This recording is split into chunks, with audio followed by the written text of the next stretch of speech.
Hello, hello, কোথায় বে? হ্যাঁ কোথায়? দাঁড়া গাই তোরা কোথায়? এই কেনি কলেজ দিকে যাচ্ছি বে, নব ঠ্যাং ভাজা খাওয়াবো বলছি। যাবি তো আয়। তো যা নিয়ে আসি আর বলেন না বিবে চাই মানে কোন ঝুলে নিয়ে রেখে দিয়ে গেল না নিজে ওখান দিয়ে যে কোন তুই ঠ্যাং ভাজা খাতে যাবি না? আনা আনি হবে কি নাই? এবে বিবেক লাগা ফাঁসি রেখে ওদের কোন দিকে 321 নম্বর বাসে চাপি দিয়ে গাড়ি মারাছে। কোথায় না মানে? ও কোন ঝুল ধরে পাহাড় কোলে বসে আমি আছি। আমি বলি লোকেশনটা পাঠা আমি যাচ্ছি তো যাই যাচ্ছি এখন। তো ঠিক আছে, যাবি নাই তো বল, তাহলে ঠ্যাং ভাজা কি করবি?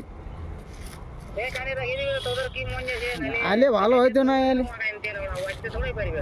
আলে ভালো হইতো বে, হ্যাঁ আলে ভালো হয়তো ঠ্যাং ভাজা খাতে। নব বলছে ভালো লাগা লাগি নেই আবার মদ নিবো বলছি। এবে বলছে মদ নেবো বে, মদ নেবো বলছি। হ্যাঁ বলছি মদ নেবো। তো কি করব বিবেককে গাড়ি মারাতে বলো।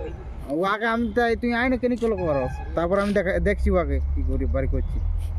কোন ঝুঁড়ে ঢুকিয়ে যেন। পাল্টা রাজ হবে হোকি ওয়া কোন ঝুলে ফোন করে দেখলে ওরা কোথায় আছে। হ্যাঁ তো ঠিক আছে, এদিকে রিতেশ আসছে।